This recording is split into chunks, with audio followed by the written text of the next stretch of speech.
Hello बच्चों, question पढ़ते हैं एक बार। प्रूव दैट इंटीग्रेशन जीरो से a f x d x is equal to integration zero से a f of a minus x d x and hence evaluate this integration integration zero से one x square one minus x की power N.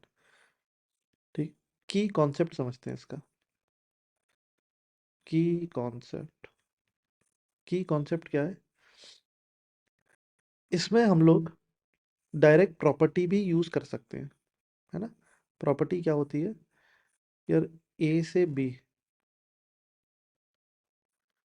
F x d x will be same as a से b f of a plus b minus x d x, है ना। ये property हम इसमें use कर सकते हैं, बट क्वेश्चन ने बोला है प्रूव दैट के इसको ही प्रूव करना है। तो जैसे ये प्रॉपर्टी जो भी मैंने लिखी है, इस प्रॉपर्टी को जैसे प्रूव करते हैं उसी तरीके से इसको प्रूव कर लेते हैं, है ना। तो स्टार्ट करते हैं। लेट मान लेते हैं कि कैपिटल आई के बराबर है जीरो से a f x d x. X को पुट कर देते हैं ए माइनस टी। कैसे समझ में आया मेरे को? इसकी वजह से क्या कि एफ के अंदर ए माइनस एक्स बन रहे तो ए माइनस टी पुट कर देते हैं। D x is equal to minus d t, right. तो आई आ जाएगा जीरो से ए, डी एक्स की जगह आ गया minus d T into F के अंदर आ जाएगा ए माइनस टी। ओके, लिमिट भी चेंज हो जाएंगी, है ना। लिमिट भी क्या होंगी? चेंज होंगी। लिमिट कैसे चेंज होंगे? कि अगर एक्स जीरो है तो टी ए के बराबर आएगा, अगर एक्स ए है तो टी जीरो के बराबर आएगा, राइट, है ना। ये मैंने एक्स जीरो और एक्स ए को इस वाली इक्वेशन में पुट करके देख लिया। तो एक्स जीरो था, ये ए से जीरो तक आ गया, राइट। एक और हमारी डेफिनेट इंटीग्रेशन की प्रॉपर्टी होती है कि if you want to interchange limit, zero से ए करना है, अपर लिमिट लोअर लिमिट को इंटीग्रेशन करना है, वो इंटरचेंज करना है, तो एक और नेगेटिव साइन आ जाएगा। एक और नेगेटिव साइन का मतलब प्लस हो गया ये F of a minus T D T, correct. और एक होती है डमी वेरिएबल, डमी वेरिएबल वाली प्रॉपर्टी। डमी वेरिएबल वाली प्रॉपर्टी में क्या होता है? आप टी की जगह कोई और भी वेरिएबल लिख सकते हैं, तो मैं टी की जगह एक्स लिख देता हूँ।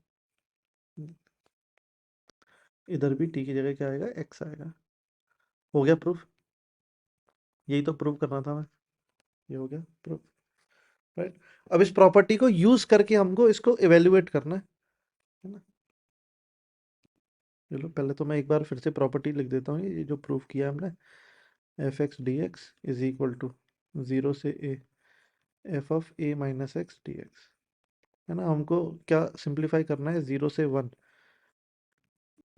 X square one minus x की पावर एन डी एक्स।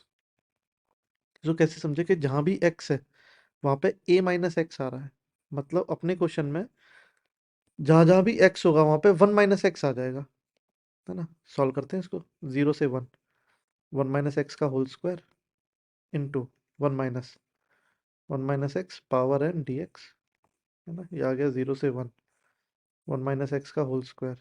और ये अंदर तो सिर्फ एक्स रह जाएगा, one minus one plus x whole power n d x.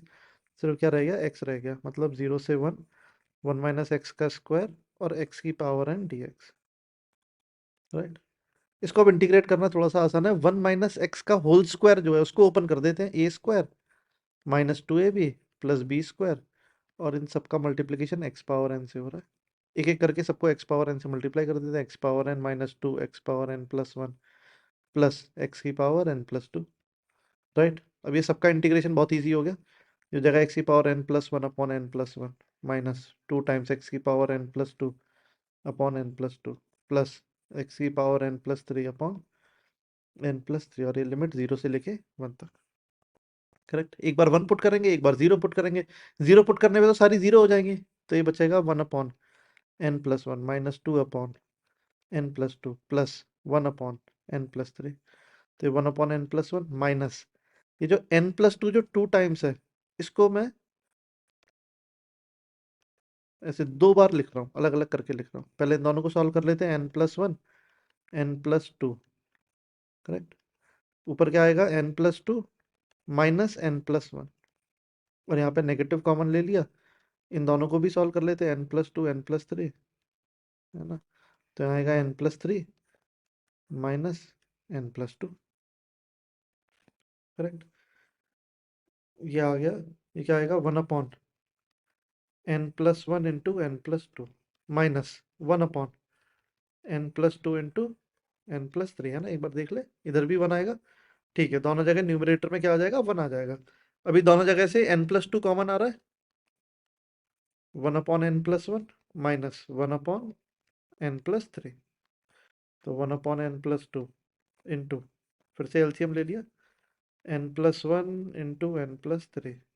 अब ऊपर आएगा इस बार n+3 माइनस n+1, और दोनों को सब्ट्रैक्ट करेंगे तो इस बार 2 आ जाएगा, तो 2 अपॉन, आंसर आएगा 2/n+1, n+2 और n+3।